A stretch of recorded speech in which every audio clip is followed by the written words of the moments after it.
The year was 1887, and the Arizona Territory was a place that baked hope out of a man, leaving behind a brittle husk. Ezra Donovan knew the feeling intimately. It was in the grit under his fingernails, the permanent stoop in his shoulders, and the quiet that had taken up residence in his soul after his wife, Martha, and their little boy were claimed by the fever 2 years prior. He was a prospector, but the only thing he'd found in the unforgiving earth was the reflection of his own emptiness. His pan always came up empty, mirroring the hollowed-out space in his chest where a family used to be. He had drifted south, a ghost haunted by the ghosts of his own making, until he found himself in the dusty, sun-bleached town of Purgatory Flats. The name felt fitting. It was here, in a haze of cheap whiskey and desperation, that he staked the last of his meager savings on a long shot. At a territorial auction held outside the saloon, where maps were tacked to a board peeling in the heat, he bought a mine. Not a promising claim, but a cursed one. The Serpent's Tooth. It was cold abandoned for a decade, known for yielding nothing but heartache and broken picks. It was cheap. So cheap that the auctioneer had laughed as he brought the gavel down. For Ezra, it was not an investment in a future of gold, but a purchase of a final, solitary place to fail. A place to be buried, perhaps, in the silence he had come to crave. The journey to his new property took 3 days by mule. The land grew more desolate with every mile, the saguaros standing like silent, thorny sentinels against a sky the color of faded denim. The heat was a physical weight. When he finally found it, tucked into the ochre flank of a low-slung mesa, the entrance to the Serpent's Tooth was little more than a jagged shadow, a gaping mouth in the rock face. The air that seeped from it was cool and smelled of damp earth and something else, something ancient and still. This was it, the end of the line. He felt no thrill of ownership, only a profound and weary sense of arrival. He tethered his long-suffering mule, Beatrice, to a desiccated ironwood tree, and taking a lantern, stepped out of the blinding sunlight into the gloom. He wasn't looking for a vein of silver or a glimmer of gold. He was looking for shelter from the sun, a place to unroll his bedroll and be swallowed by the earth. The tunnel went back some 20 feet before opening into a small, rough-hewn chamber. The lantern light pushed back the darkness, painting the rock walls in flickering shades of amber and brown. And then it caught something that was not rock. Ezra froze, his breath catching in his throat. In the far corner of the chamber, huddled together, were 3 figures. They were native women, their faces stark and still in the sudden glare. An old woman sat propped against the wall, her face a beautiful, intricate map of wrinkles, her dark eyes holding a weariness that dwarfed his own. Beside her, a younger woman, her daughter, he presumed had moved instinctively in front of a small girl, shielding her with her body. This woman's face was hard, her jaw set in defiance, her eyes burning with a fierce, protective fire that Ezra had not seen since he'd looked at Martha holding their son. The child, no more than 6 or 7, peered around her mother's leg, her expression a mixture of terror and solemn curiosity. For a long moment, no one moved. The only sounds were the drip of water somewhere deeper in the mine and the frantic hammering of Ezra's own heart. His mind, slow and stunned, struggled to process the scene. This was his mine, his property, paid for. These people were trespassers. The word formed in his head, cold and legal, but it felt absurd in the face of the 3 pairs of eyes locked on him. He had bought a place for his solitude, and instead he had found it occupied by the very sort of desperate life he was trying to escape.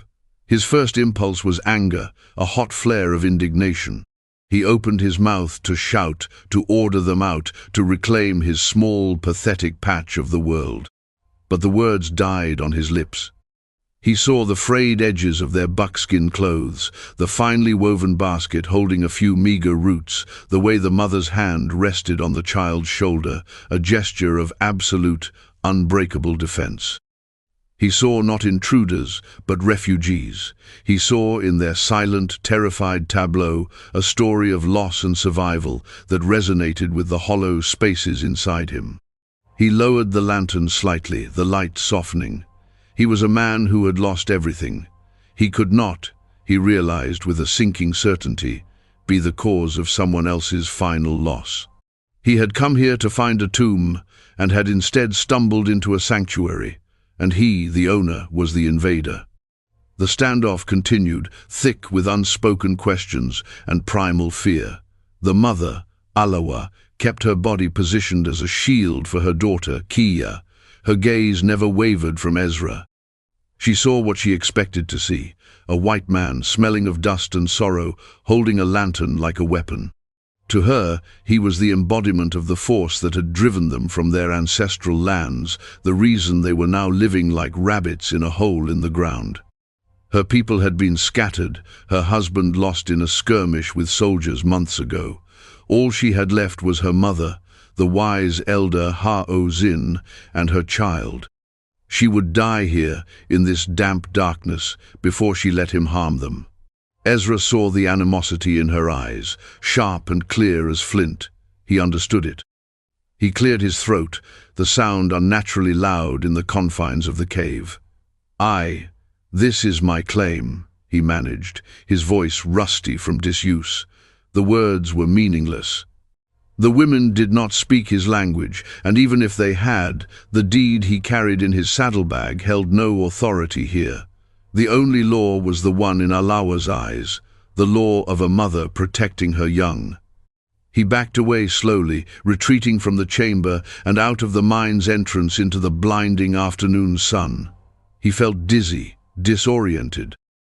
He stood there for a long time, listening to the buzz of insects and the soft shuffling of his mule.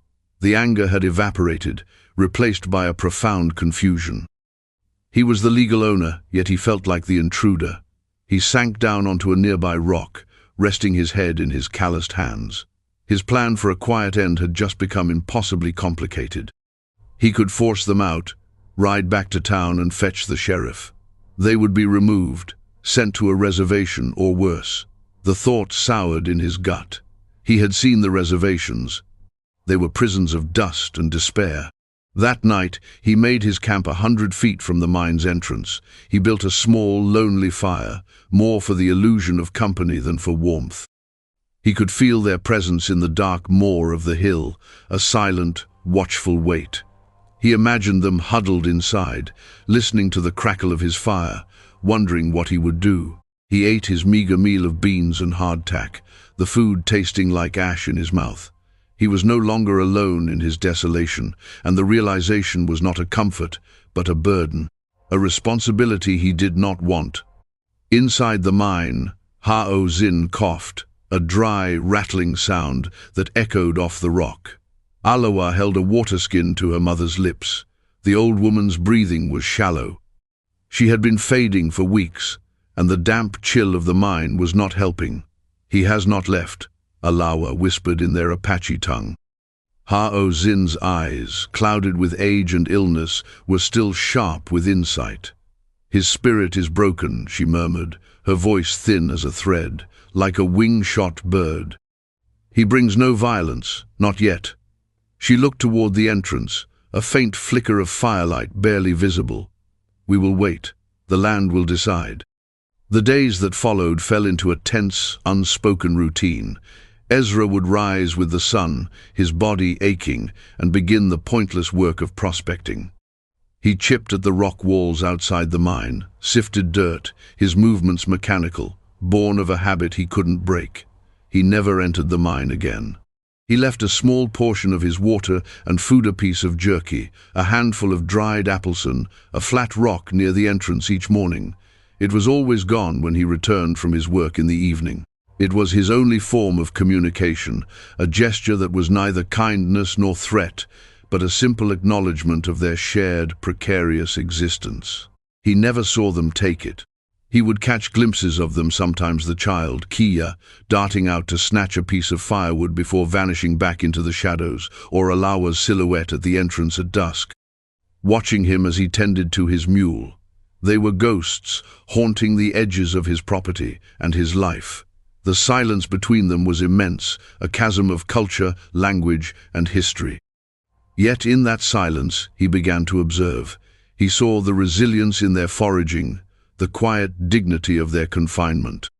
He heard the grandmother's worsening cough carried on the night air and felt a pang of something he hadn't felt in years, a useless, aching sympathy. One afternoon, a week into this strange cohabitation, disaster struck in a mundane fashion. Ezra was working a rock face a short distance up the hillside when his footing gave way. He tumbled down a short, steep incline of loose scree, and his leg twisted unnaturally beneath him. A sharp, searing pain shot up from his ankle, and he cried out, the sound swallowed by the vast, indifferent landscape. He lay there for a moment, grit in his teeth, sweat beading on his forehead. When he tried to put weight on the foot, a wave of nausea washed over him. The ankle was broken, badly. Panic, cold and sharp, pierced through the pain. He was miles from anywhere. No one knew he was here. He was alone, injured, with a dwindling water supply.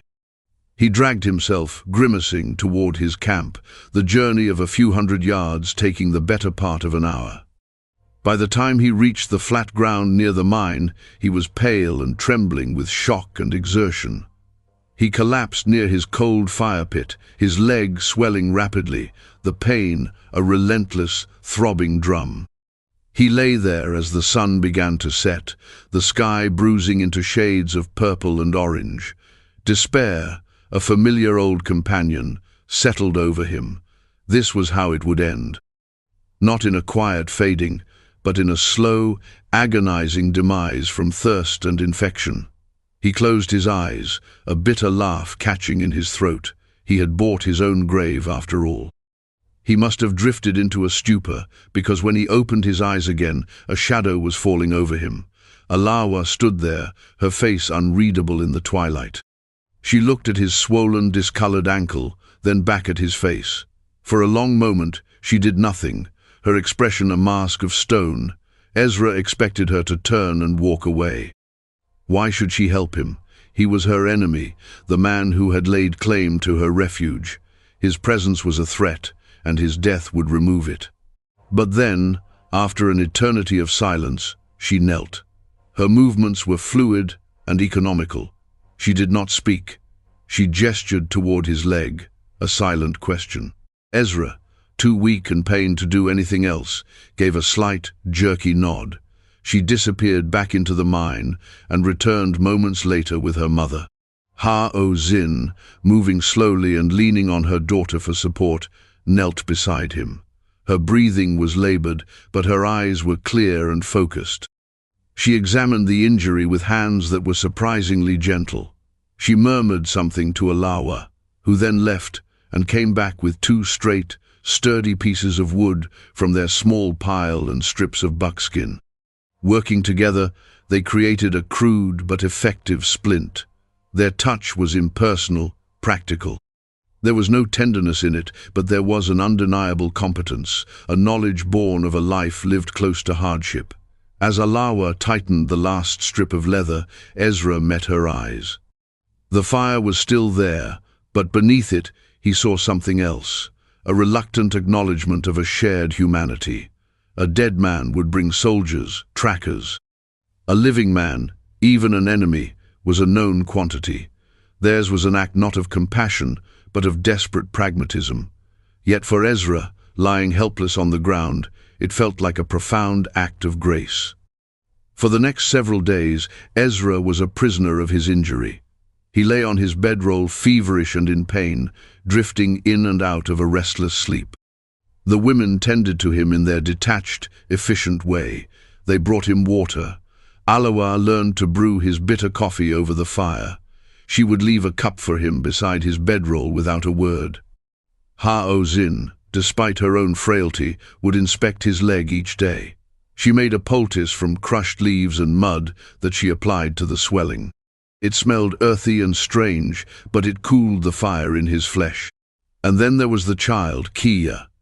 She would watch him from a distance, her large, dark eyes filled with a solemnity that did not belong on a child's face. One afternoon as he lay awake, he saw her scratching in the dirt with a stick. She was drawing pictures of his mule, Beatrice, with a surprising accuracy. The sight sent a sharp, painful memory through him, his own son, Thomas, drawing lopsided horses in the dust outside their cabin. The grief was so sudden, so acute, it felt like a physical blow. A low sound, a choked sob, escaped his lips before he could stop it. Kia froze, her eyes wide. She looked at him, at the tears tracking through the grime on his cheeks, and for the first time the fear in her expression was replaced by something else. A flicker of childish empathy. She looked at her drawing, then back at him, and slowly, hesitantly, she walked over and laid the stick she had been drawing with beside his hand. Then she scurried back to the safety of the mine's entrance. It was a small gesture, but it cracked something open in Ezra. The shell of grief and bitterness he had built around himself fractured. That evening, he spent over an hour painstakingly carving a small piece of scrap wood with his pocket knife. He shaped it into a rough but recognizable bird. The next morning, when he left the customary portion of food on the rock, he placed the small wooden bird beside it. Later, from his bedroll, he saw Kia creep out and snatch it up, her eyes bright with wonder before she vanished back into the dark. The splint, the poultice, the shared water, the wooden bird, these were the first words spoken in their silent world. The chasm between them began to close, inch by painful inch. Alawa's face softened from a mask of pure hostility into one of weary watchfulness. She began to speak to him, not in words he could understand, but with her eyes. They would hold a silent conversation over the flames of the nightly fire, which she now built for them both.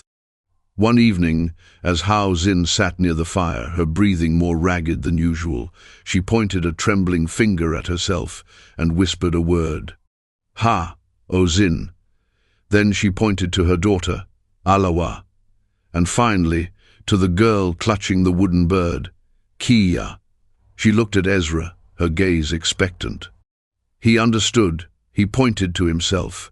"Ezra," he said, his own name sounding foreign on his tongue.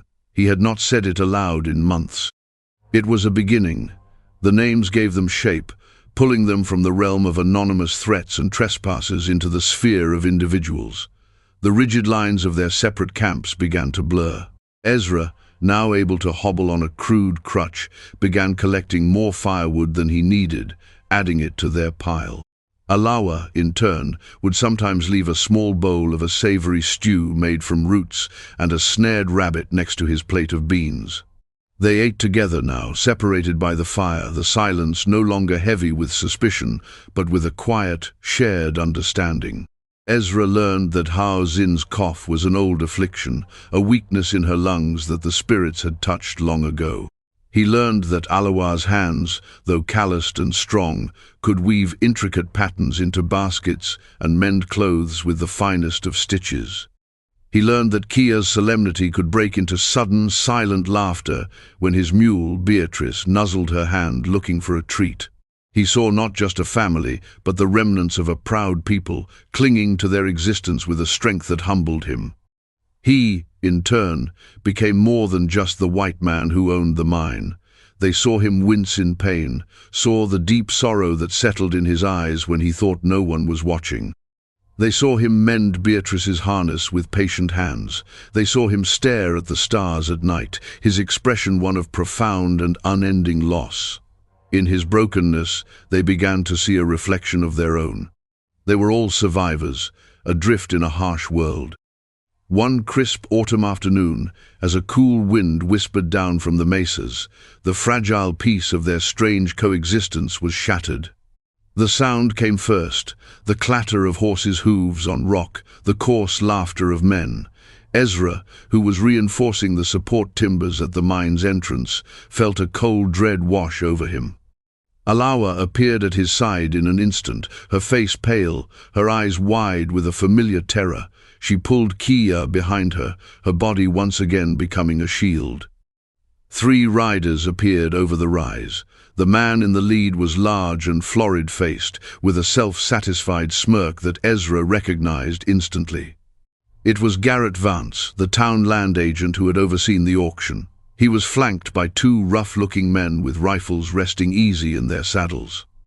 "Well, well, Donovan," Vance called out, his voice slick with false bonhomie. He let his eyes roam over the campsite, lingering on the mine entrance and the women partially hidden behind Ezra. "Looks like you found more than just rock up here. I heard whispers that old Chief Nahil's family had vanished into these hills. Heard they were sitting on his silver cache."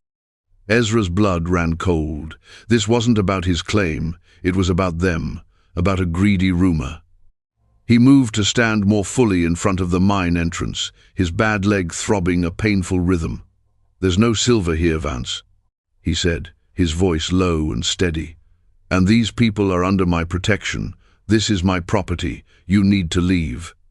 Vance laughed, a harsh, ugly sound that scraped against the quiet air. "Your property? You bought a worthless hole in the ground. The real prize," he said, nodding toward the women, "is right there. Now, you can be sensible. Stand aside, and I might even cut you in for a share of what we find. Or you can be a fool." He patted the stock of the rifle in its scabbard. The threat was plain. Ezra looked from Vance's avaricious face to Alawa's terrified one. In that moment, something shifted irrevocably inside him. The weary resignation that had defined his life for 2 years burned away, replaced by a clean, hot anger. These women had shown him more humanity in a few weeks than he had received from his own kind in years. They had mended his body and, in their quiet way, had begun to mend his spirit. He had come here to die, but now, standing between a helpless family and a greedy man, he found something to live for, or at least something to fight for. "I said leave," Ezra repeated, his voice dropping to a near whisper, yet carrying more weight than Vance's bluster. He picked up a heavy pickaxe that was leaning against the rock, his knuckles white around the handle. He was one man, crippled and outgunned, but he was no longer broken. Vance's smirk vanished, replaced by a sneer. "Have it your way, Prospector." He looked at his men. "We'll be back tomorrow. And we won't be so polite." He wheeled his horse around, his men following suit. They kicked up a cloud of dust as they rode away, their laughter echoing back like a curse. The dust settled, leaving behind a silence more terrifying than the confrontation itself. Kiya was crying softly, her face buried in her mother's side. Alawa's face was ashen, the old fear back in her eyes, sharper than ever. She looked at Ezra, her gaze filled with a terrible, dawning despair. He had tried to protect them, but he had only delayed the inevitable. He had made them a target. That night, there was no pretense of separation. They huddled together around a low fire, the vast, starry sky pressing in on them. The fragile world they had built was about to be torn apart. Hao Zin, her voice raspy but firm, spoke for a long time in their language, Alawa translating for Ezra in a quiet, halting mix of Spanish and the few English words she had learned. "He seeks the shining stone," she explained. "It is a story, a legend. My husband's people. They did not hide silver. They protected this place. This mountain." Ha-O-Zin gestured to the rock around them. "It is a place of spirits, a place for birthing and for dying. The treasure is not in the ground. It is the ground itself." Ezra finally understood. They weren't guarding a treasure. They were guarding their home, their history, their very soul. And Vance, in his ignorance and greed, would destroy it all to find something that didn't exist. "We can't stay here," Ezra said, the words heavy with defeat. "We have to run." Alawa shook her head, a flicker of the old defiance in her eyes. "My mother cannot travel far. Kia is small. They will catch us in the open." A grim silence fell. They were trapped. Ezra looked at the pickaxe still resting by his side. He looked at the dark entrance of the mine. He had been a prospector for 20 years. He knew rock. He knew leverage, and he knew desperation. A desperate idea, born of that knowledge, began to form in his mind. It was a fool's plan, a gamble against impossible odds. But it was all they had. "No," he said softly, looking from Alawa to Ha-O-Zin. "We won't run. We will make our stand, here." They worked through the night under the cold light of the moon. There was no longer a language barrier. Their shared purpose was a language of its own. Guided by Ezra's knowledge of mining, they set to work. He showed Alawa which support timbers were critical and which could be weakened without bringing the whole entrance down on their heads. They used his tools to chip away at a key section of the rock wall above the entrance, creating a precarious overhang. They gathered loose rock and piled it carefully, creating the foundation for a small, targeted rock slide. It was back-breaking, frantic work, fueled by adrenaline and fear. Kia, seeing her mother's fierce determination, helped by carrying smaller stones, her small face set with a grave resolve. Hao Xin, too weak to work, sat chanting softly, her voice a thin, reedy prayer in the darkness. By dawn they were exhausted, covered in dust and sweat, but they were ready. A single, large timber, precariously balanced, was all that held the trap in place. A strong pull on a rope made from braided leather and strips of Ezra's blanket would bring it all down. They retreated deep into the mine, into the main chamber where Ezra had first found them, and waited. The darkness was absolute, the silence broken only by their own ragged breathing and the ever-present drip of water, like a slow, patient clock ticking toward doom. Vance returned, as promised, just after the sun had climbed above the eastern mesas. He had brought 4 men with him this time. They rode with an arrogant swagger, rifles held at the ready. "Donovan," Vance bellowed, his voice echoing off the rock. "Last chance, send out the women." Silence was his only answer. "Fools," Vance snarled. He dismounted, gesturing for 2 of his men to follow him toward the mine's entrance. "We'll drag 'em out." Inside, Ezra's heart hammered against his ribs. He held the rope in his sweating palms. Alawa stood beside him, holding a heavy rock, her knuckles white. Kia was huddled behind her grandmother, her face pressed into the old woman's back. This was it. Everything hinged on the next few moments.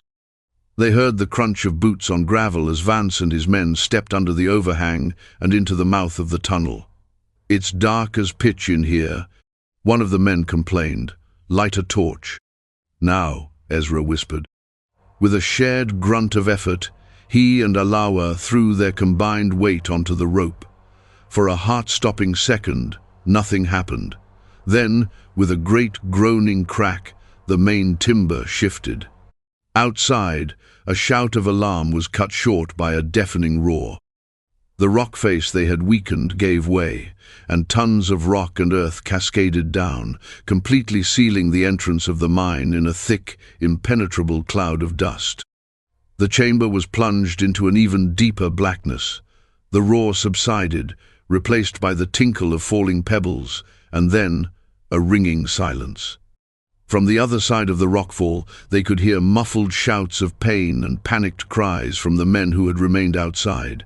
They had trapped Vance and his 2 men, but they had also buried themselves alive. The minutes stretched into an eternity. They were entombed. The air grew thick with dust. Kia began to cough, a small, frightened sound. Hao Xin held her close, murmuring to her. Suddenly, from the other side of the rubble, came a muffled, desperate pounding. "Help!"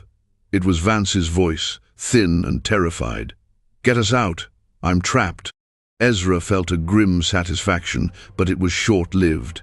He had saved them from Vance, but he had condemned them all to a slow death in the dark. Despair, blacker than the mine itself, washed over him. He had failed. But then Hao Xin spoke, her voice surprisingly strong in the enclosed space. Alawa lit their last lantern, the small flame, a defiant pinprick of hope. The old woman pointed not toward the blocked entrance, but deeper into the mine, down a narrow, unexplored shaft that Ezra had assumed was a dead end. "There is another way," Alawa translated, her voice trembling with a mixture of fear and awe. "The way of the spirits, a wind cave. My people have known of it for generations." With the lantern held high, Ezra followed them. Hao Xin, leaning heavily on her daughter, led them down the narrow passage. The air grew cooler, and soon they could feel a faint, fresh breeze on their faces. The tunnel opened into a vast, natural cavern, filled with strange, beautiful rock formations that glittered in the lantern light. And there, on the far side, was a sliver of daylight. It was a narrow fissure, a hidden exit on the far side of the mesa, invisible to anyone who did not know where to look. They were free. When they emerged into the sunlight, blinking like newborns, the world felt different. The air had never tasted so sweet, the sky had never seemed so blue. Below them, they could hear Vance's remaining men struggling to dig through the rock slide, their panicked shouts echoing up the canyon. They would not be found. They did not look back. Ezra abandoned his mule, his tools, his claim, the last vestiges of his old life. They had nothing but the clothes on their backs, a single water skin, and the small wooden bird clutched in Kia's hand. Ha-O-Zin, though weak, seemed to have found a new strength. She pointed toward a distant purple mountain range. There, Alawa said, a hidden valley, a place to be safe. Ezra looked at the small family beside him. Ha-Zin, the keeper of their past. Alawa, their fierce protector. Kia, their future. He was no longer a prospector searching for worthless metal. He was a man who had been buried and reborn. He had stumbled into a stranger's sanctuary and, in defending it, had found his own. The journey ahead was long and uncertain, but for the first time in years, Ezra Donovan was not walking alone. He had lost a family to the harshness of the world, but in its deepest, most desolate corner, against all odds, he had found another. The land ahead was vast and empty, but his heart, for the first time in a very long time, was full.